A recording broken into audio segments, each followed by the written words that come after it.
listening to Diminishing Returns, the podcast about sequels, prequels, spin-offs, and reboots.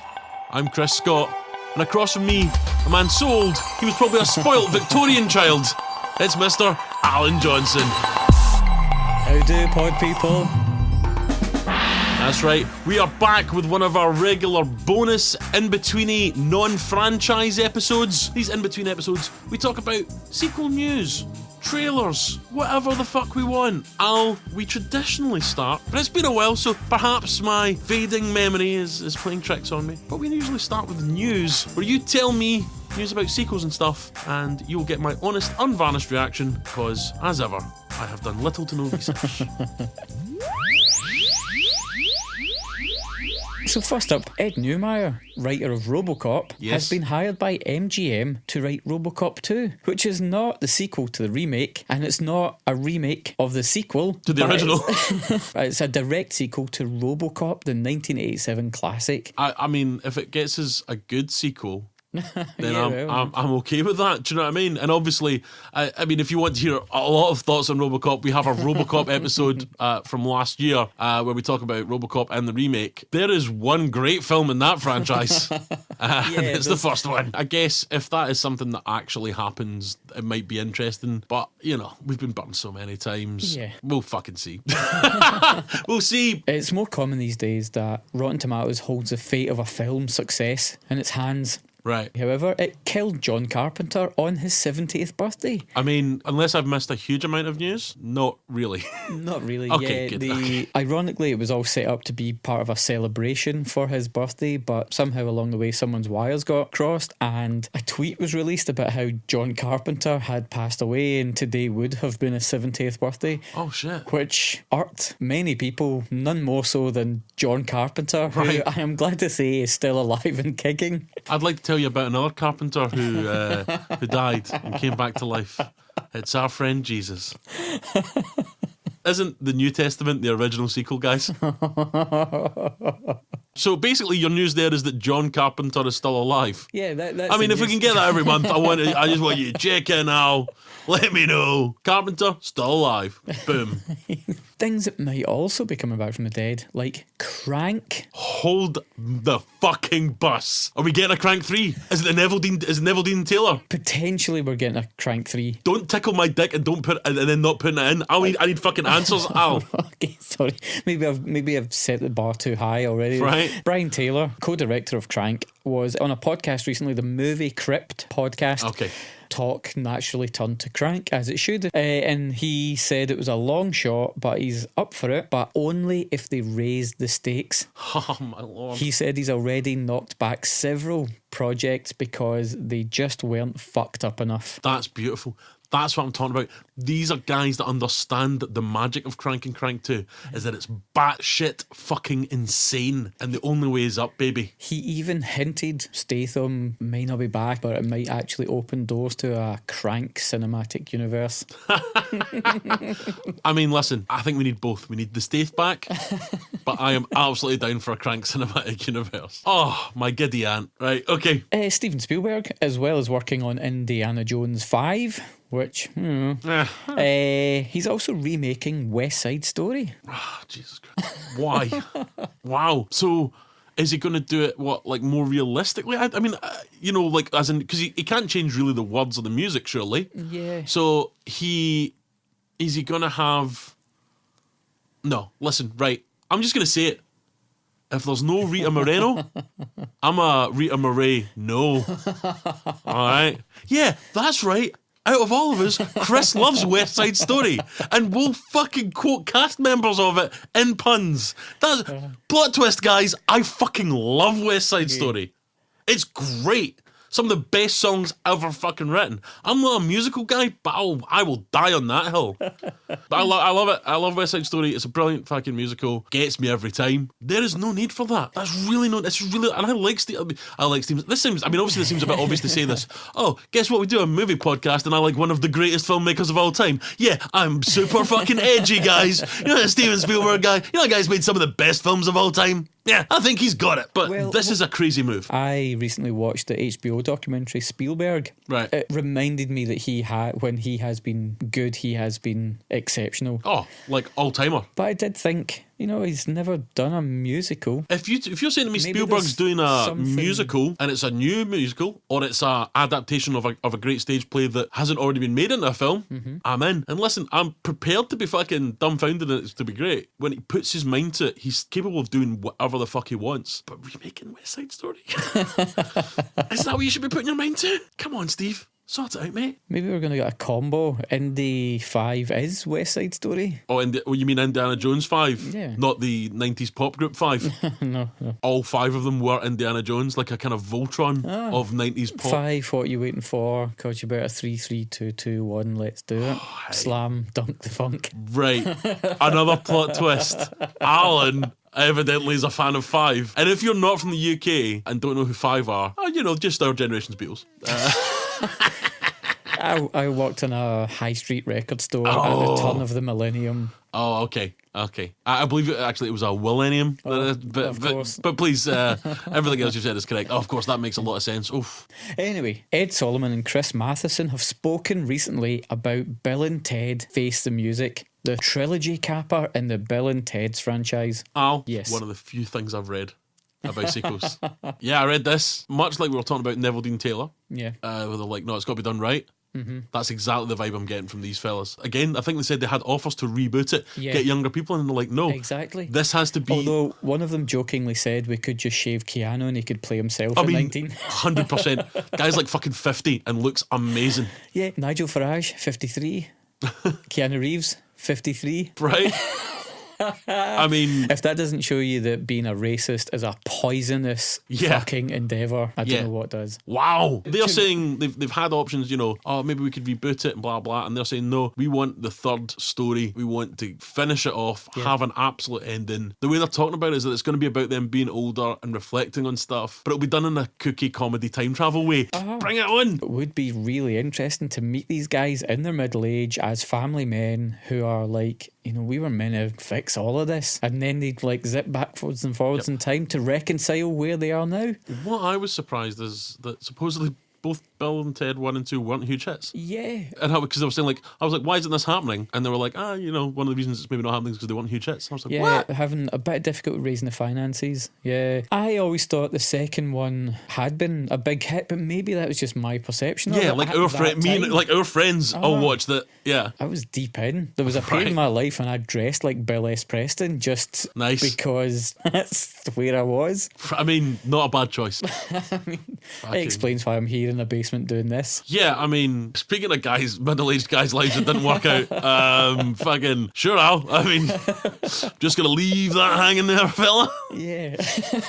You know what I like about it? And this is something that Dan Harmon said when he started off Community. People ask, where's it gonna go? Where's it gonna go? And he says, all people really want to know is that we've thought about it. Yeah. And what I love from listening to these guys, they're like, yeah, we've thought about this. We know how we want to approach this. That puts me at ease. That's not just they've rolled up a truck of money and suddenly like, yeah, okay, we'll do a sequel.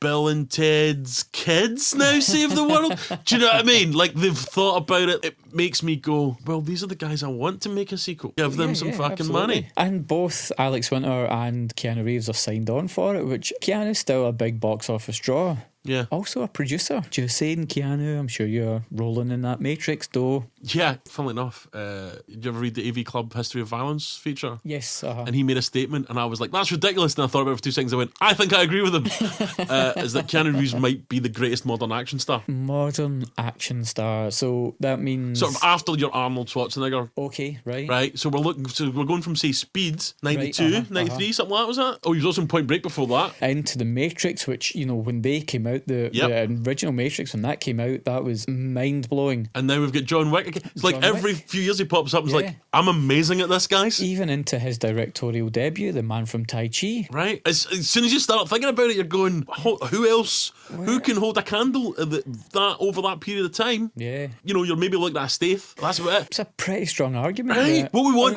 guys, if you're listening, what we want is you can agree or disagree, but who else would we put? Who's been consistently, over a long period of time, time, past that beefcake era of Arnie and Stallone. Like, well, yeah, I mean, even to go further afield, you go out and think of someone like Tony Jaa. he had a great run of like 2 or 3 films. Burnt out fast. We got kind of lost in the machine a little. If you've got any suggestions, hit us up on Twitter, Facebook, or email. You can email us at diminishingpod@gmail.com. Get us at Diminishing Pod on Twitter or Diminishing Returns Podcast on Facebook. Keanu's a king. Keanu. I think we had a bonus episode a while ago that was kind of another Keanu loving. Yeah, that's when we were talking about how many great films he's in.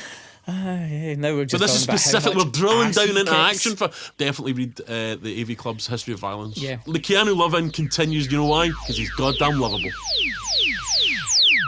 That news section probably wouldn't win any awards. But speaking of awards and segues, what are we going to talk about next? Well, I guess we should talk quickly about Oscar nomination. It is coming up on Oscar season. Right. Like, I think the general consensus across film critics was that Get Out was one of the greatest films of last year. And by film critics, you mean me and you? Solely you and I. But of course, it was our top film of 2017. It's been nominated for several Oscars, notably, obviously, for Jordan Peele as director. And it's his debut film, and he's a black director. Right. It's like the first time in the 19 years of the Oscars that this has happened. Right. A black director on his debut feature has been nominated for Best Picture. And all the times that we've spoken about Get Out, it's either just never made the edit or it's never come up. But really, we should praise Daniel Kaluuya, the star of Get Out, who's a British actor. Yeah. I mean, I think we did talk about how good he was, because like when I found out he wasn't American, I was like, Right. what? He's been nominated for Best Lead Actor in a Male Role. He is wonderful, and I've watched that film a couple of times now. Everyone in that movie really knocks it out of the park, but he is brilliant. A friend of mine sort of pointed out that, in fact, it was Chris Thorburn, who we've mentioned a couple of times in the show.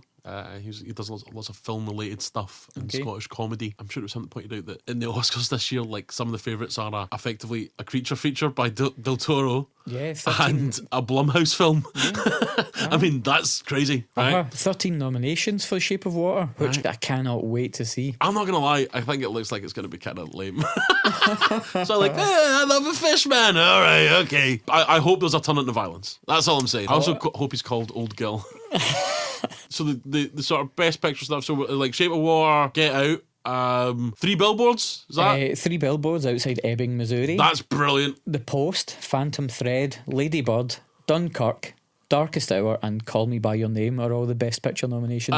Is the Thread one, is that the Paul Thomas Anderson? Paul Thomas Anderson, yeah. Cool. Well, I was going to do a big bit about like kind of all the Oscar bait style films that, you know, had obviously come out in the hopes of being nominated and hadn't worked out for them. Well, like what? What's that Hugh Jackman one about the Greatest Entertainer? Yeah, the P.T. Barnum thing, which is like hugely problematic because you're like, wait, I'm going to see this big spectacle about animal abuse. Yay! Now listen, here's the thing. I had no interest in seeing that until you've just explained it like that. Suddenly I'm like, well, that's a bit more interesting No, than but it totally glosses over that aspect of circus life. It's all about how it's like the greatest show on earth, and you're just like, you're right. Why didn't they make a family movie about elephants being murdered? You're right. I can't imagine why they did that. So there's several films that I guess maybe they were put out, like Suburbicon, the George Clooney film. Oh, yeah, I got very average notices. Yeah, Victoria and Abdul, which seems like classic, you know, Brit film, like Oscar bait. Oh yeah, okay, I remember what you're talking about now. Yeah. Wonder Wheel, the Woody Allen film, has been overlooked for I mean, reasons. I thought in the current climate that would be going gangbusters. Yeah, and obviously Matt Damon hasn't had a great time because he was in Suburbicon, but he was also in Downsizing, the Alexander Payne film. It's been absolutely torn apart. Now here's the thing: isn't Alexander Payne quite good at making films? Yeah, normally I've right seen on the money. good films that he's made, but this is meant to be like an absolute shit show. The critical consensus seems to be that they just don't make enough out of the central conceit. Unlike Honey, I Shrunk the Kids. Yeah, exactly. Which is a classic. So good result. All right. Yeah, Though I would say that the Churchill film definitely looks like Oscar kind of bait kind of stuff. Is that not Darkest Hour, Gary Oldman, who is an old man now. Yeah, alongside 3 Billboards are certainly well represented. Star Wars: The Last Jedi. So yeah, we will catch up with actual Oscar winners when it's more appropriate time. But well, probably after the results have been announced. Yeah, I just want to heap more praise on Get Out. I think our praise is probably pushed it over the edge for the Oscars. It got the Diminishing Returns bump. That's all that we're waiting on. Hi, I'm Chris Scott, the guy that you've just been listening to, but not the old guy. That's Alan Johnson. Anyway, if you're in or around Glasgow in March, I have 2 shows at the Glasgow Comedy Festival. The first is a stand-up show on the 16th of March downstairs at the Iron Horse pub. It's called 3 Men and a Tall Lady, and the event is on our Diminishing Returns Facebook page. There are ticket links there. It's £5 to see 4 newish stand-up comics from Glasgow, and we hope to see you there. And the second show that I'm doing at the Glasgow Comedy Festival in March is on Thursday the 22nd of March, again downstairs at the Iron Horse pub. It's an improv show with my improv group Improv Killed My Dog. We're doing a show called Improv Killed the Video Star. It's a film-themed comedy show, and hey, you guys like films and probably laughing, so why not come along? That is on the Improv Killed My Dog Facebook page. Just search for Improv Killed My Dog. Thanks for listening to this advert I've put into my own show, I'm a Dick. It's time to return to our favourite segment. Al, it's time we go back to Trailer Talk! Bum bum bum! Yeah, we get to talk about trailers. When's the last time we talked about trailers? Was it like November or some shit? A long time, right? Yeah. And yet, we've picked trailers here with very little to talk about. We probably should have stockpiled some, but we only thought about this 2 days ago. Yeah. You know. Let's start with Ocean's 8. This is a film that I'm quite interested in seeing. I really like this trailer. Quite stylish. I like the split screen thing. It's a really retro effect that I always enjoy. It always reminds me of things like we Thomas can add that to the Crown list of Affair things that we always enjoy. Split screen, Thomas Crown style stuff. I'm with you. Yeah. So, a little bit of split screen. Sandra Bullock, she is a goddamn delight. Listen, this fucking cast, it's a great cast. Sandra Bullock, Kate Blanchett, Mindy Kaling, Rihanna, Helena Bonham Carter, Sarah Paulson, Anne Hathaway, and James Corden. Brilliant. What more do you want? What more do you want, guys? It's all amazing women and James Corden. And a girl whose name I couldn't... Yeah, that's why I left her out. I'm really sorry. I just watched this trailer 5 minutes before we started rolling. Rolling. The fucking computer we record that now. The fuck is rolling? Yeah, we've got the tape op in here. Yeah, so Ocean's 8, I mean, listen, they're going to ruin the great Ocean's 11 franchise. Come on, guys. I've been dying to say that for ages when that news was coming out. It's going to ruin that franchise that nobody really cares about. Hopefully it's as fun as the Clooney Ocean's 11, which was frothy bullshit that passed an hour and a half or whatever it was. I mean, I love a heist movie. Yeah, heists are always great. A heist movie. My favourite one's that heist movie. Oh man, it's got Gene Hackman in it. Delroy Lindo. Oh god, what's that called? The Stealing Job. Yeah, I think that's what it's called. Okay, great stuff. So I love a heist movie. I love a Sandra Bullock movie. Yeah, we do. I mean, if you've listened to our Miss Congeniality and Congeniality 2 episode, you'll know we love Sandra Bullock. Great cast, looked like a lot of fun. It's a kind of Ocean's 11 sidequel, would you call this? There was jokes in the trailer about how she's related in some way to Danny Ocean, who's George Clooney's character in the Soderbergh trilogy and Sinatra's character in the original. A sidequel, spin-off. I think it's great because what they've really done is it could have been really lame, and I think it's really clever how they've made it. It's women, so they're trying to steal jewellery. And they're going to place with nice frocks. Well done, everyone. What was the first draft? They're going to steal tampons. Come on, guys. Fucking hell. It did sort of miff me a little bit that it's Sarah Paulson's escaping her domestic life that looks quite humdrum. She's escaping her kids. Whereas in the Ocean's 11, they're pulling a guy out the circus. And we know how much you hate circuses. Right. Yeah, I think it's good to see Sarah Paulson get a decent movie role. Yes, because she's even before American Horror Story, she always popped up in things. You went, so she's always good in things, and she's been amazing in the American Horror Story stuff. That Aaron Sorkin thing, Studio 60, which was the not funny version of 30 Rock. Yeah, she was great in that. I mean, I couldn't watch more than 5 minutes of that piece of shit. Really? Fuck me. Really? Do you want me to talk you through it? Let's talk through it, because frankly there's not a lot to talk about in the trailers. Okay, so this is a TV show written by famous TV writer, which is about how TV writers are the greatest goddamn people in the world. You fucking piece of shit. Right? That's like if I came to you I've written a novel. What's it about? It's about a guy called Chris Scott who's 6'5" and has a beard and is the greatest lover of all time. You'd go, that's ridiculous. Stop putting your own fucking stupid fantasy and try and write something decent, you cunt. And that's what Aaron Sorkin is, the overrated hack motherfucker. Fuck you. I quite enjoyed that show. Only ran for one season. And if I've learned anything from the writing class I took, if I've learned anything from watching Throw Mama from the Train... Lovely. You write what you know. Just to be clear, we live in a world where David Milch can't get his projects off the ground. And this overrated motherfucker, Social Network was okay. But other than that, right, fuck him. Come at me, bros. I don't give a fuck. So what we're saying is, we're both in for Ocean's 8. Can I come with you? This is Mommy's very special work trip. Yeah, there's somehow, fucking for some reason, a sequel to Deep Blue Sea. Deep Blue Sea 2, they've called it. I'm a man for simplicity. Let's talk this out, Al. Yeah, hit me with I it. remember enjoying Deep Blue Sea. I really like Deep Blue Sea. Yeah, like I remember it being good.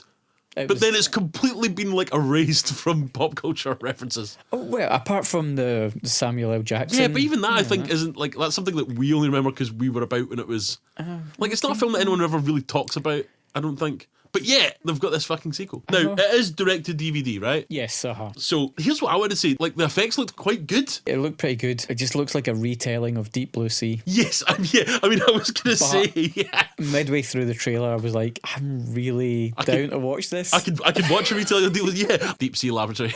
Yeah. You're like, didn't that happen in the first one? Yeah, it did. Yeah. And the shark's going to go crazy. Didn't that happen in the first one? Yeah. And you're going to be trapped in the Deep Sea Laboratory. Okay, great. It was all there for me. The fact that it looked like there was going to be this like shark attack on people thrashing about in the water, and then the guy pushes like his car alarm beeper and the sharks zip off in formation. I was like, oh, I like this. The fact that someone used the phrase intelligence enhancers. Aye. Like, when you see a film like this and you have a scientist guy says, we can all be gods, you're like, haven't you seen it? You know that's not going to go well, man. Never in any films that we can all be gods, and at the end of the film, everybody has super intelligence and has a great time. Never happens.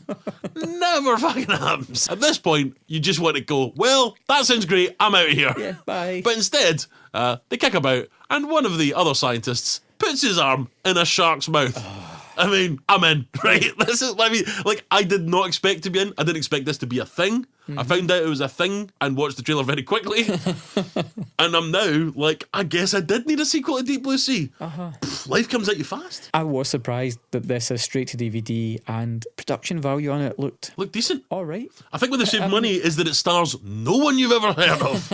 I was just like, oh, is that somebody? No, I don't. No, never seen that guy in anything. I'm shocked to say I am in for Deep Blue Sea 2 or as well. Yeah, right. You're in for Deep Blue Sea 2 too, right? Yeah. We can all be gods. Or monsters.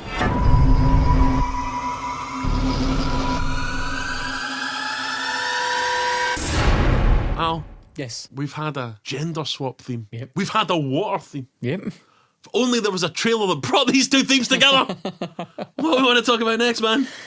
I want to talk about Gary Marshall's classic Overboard has been reimagined with Anna Faris and someone I have never heard of. Yeah, he's like the star of this film, and I'm like, I guess he's maybe big in America or something. Absolutely no disrespect to you, mate. I've never heard of you. Obviously, the original is Goldie Hawn and Kurt Russell. Anna Faris is the modern day Goldie Hawn. Absolutely. But they pull a switcheroo, Al. Yeah. The original is Kurt Russell is the kind of working man. Yeah, he's the smelly carpenter that gets and gypped off the she's job. a rich woman. Yep. She falls overboard, has amnesia, and he pretends that they're married. Yep. In this, they have a switcheroo. Anna Faris is a working man. Yep. Or, yeah. Wait, hold on.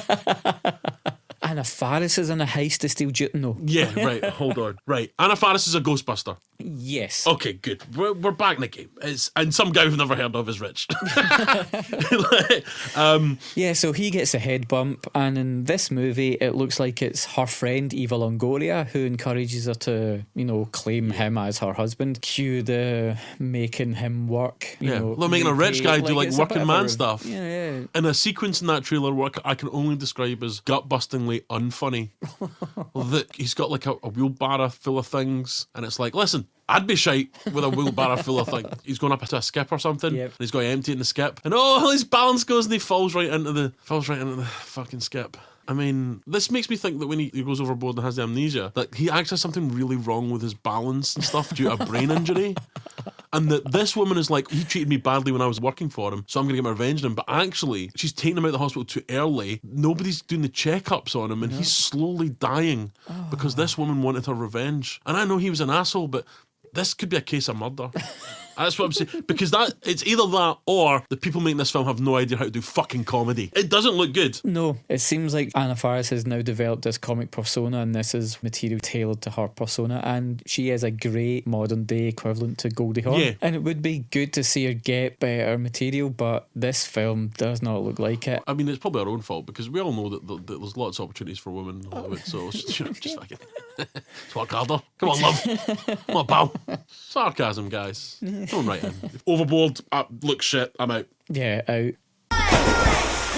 I don't know what day it is. I don't even know my own name. Amnesia in our little town. That's him. I have an idea that is poetic in its justice. Right, will we wind up trailer talk then? Yeah, that was Trailer Talk.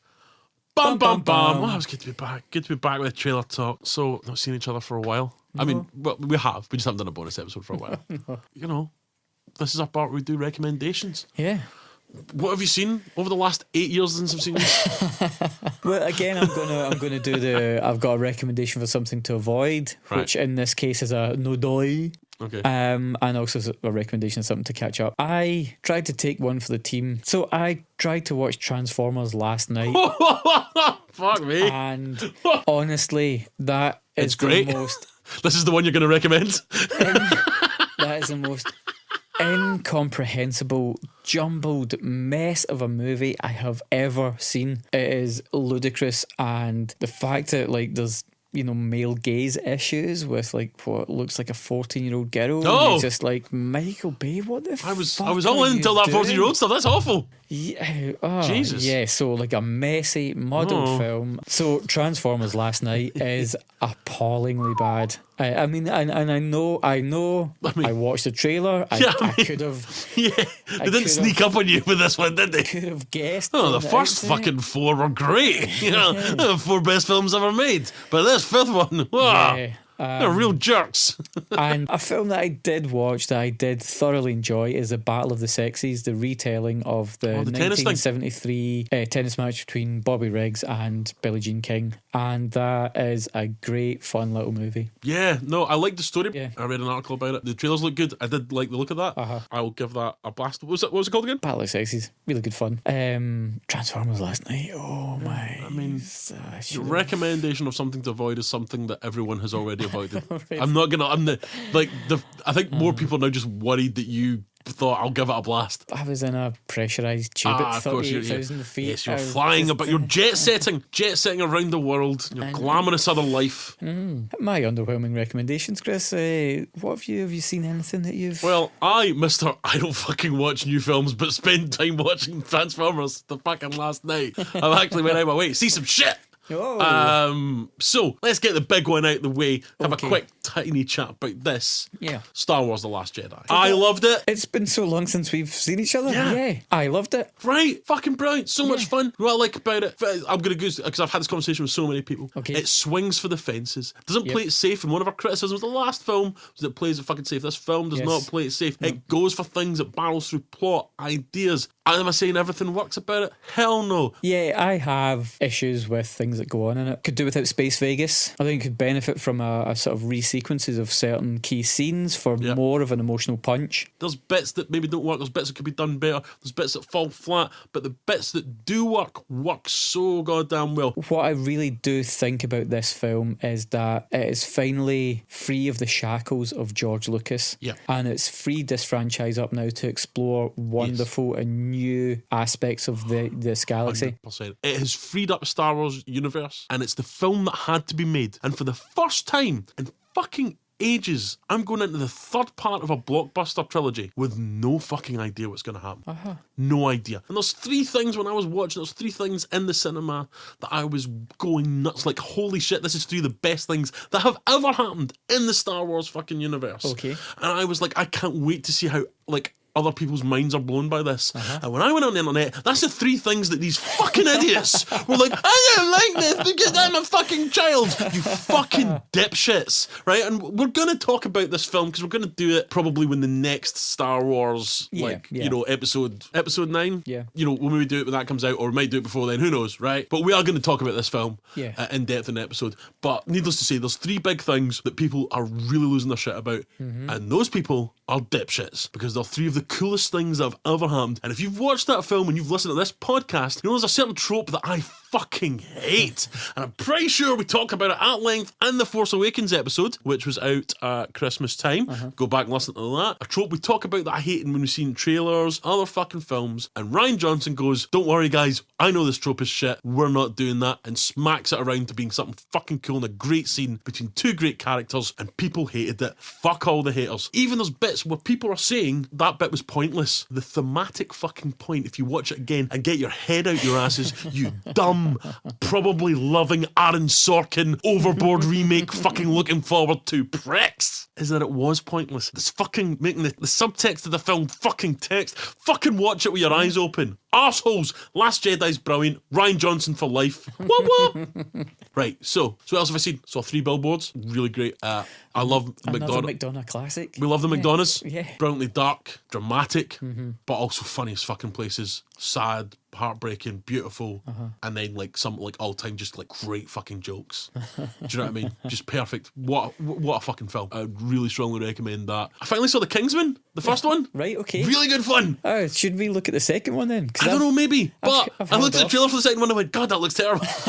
But the first one was really good fun. I saw Ex Machina. Oh, wonderful film. Lovely wee sci-fi film. I like that's the guy that co-wrote like Dread and 28 Days Later. Yeah. I like this guy. Made on a fairly small budget, but the cast is stacked with like real talent. Yeah, and love it's it. made with like a real like savvy eye. It's a classic kind of, we've got a low budget, let's do everything we can with that budget, and also like has a little touch of madness in it. Yeah. Loved it. I saw a film on Netflix. I mentioned earlier the AV Club's History of Violence feature. It mentioned this Korean film called The Man from Nowhere. It's basically the Korean John Wick before John Wick.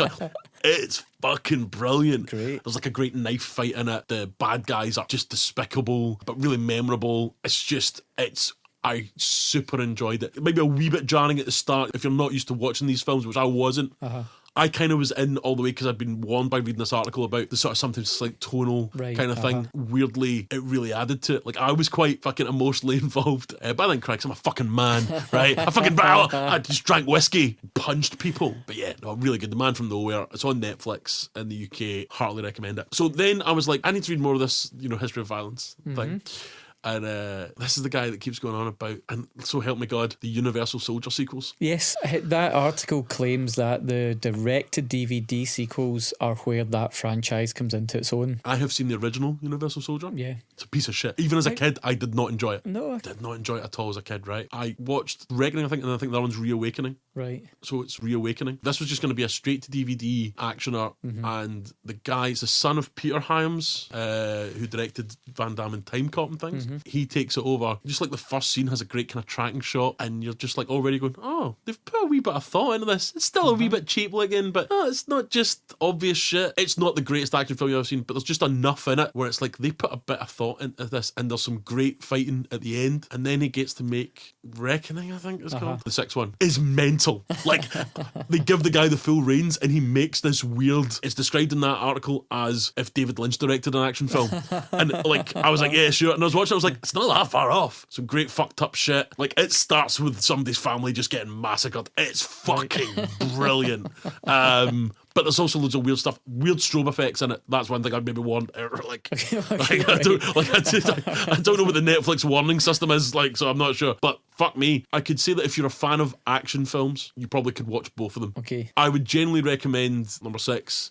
That was just really enjoyable all the way through. If you're a big fan of action films, see the one before as well. Right. Holy shit, those Universal Soldier sequels, they don't think they're better than being an action movie.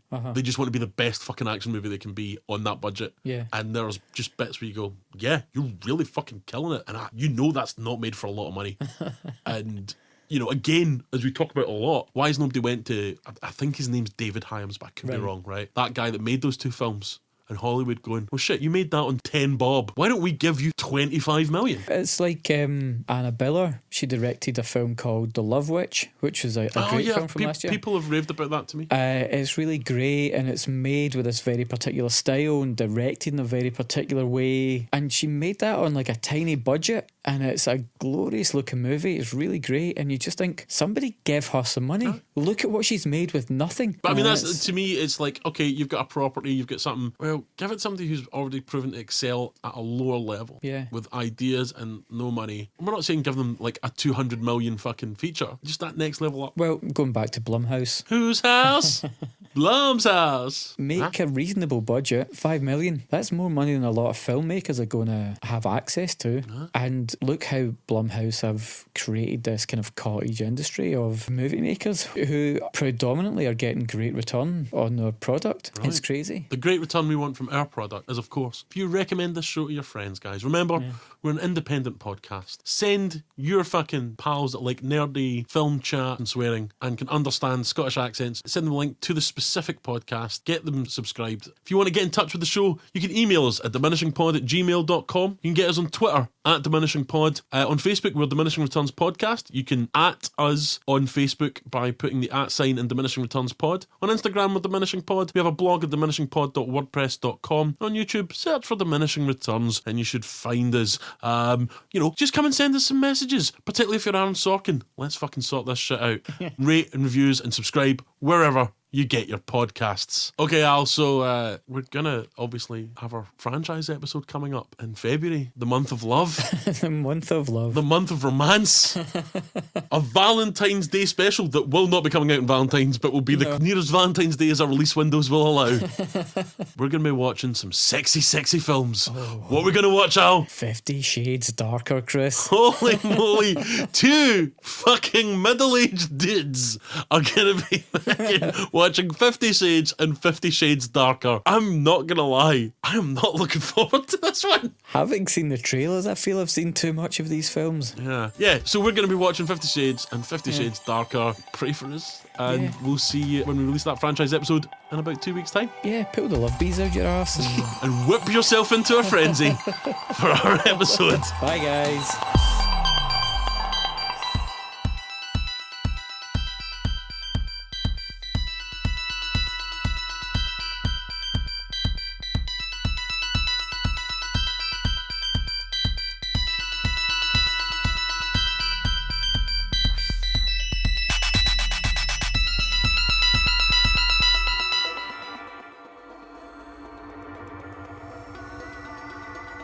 Good wholesome family nudity. Just, bit of something for the dads, bit of blue, bit of deep blue sea for the lads.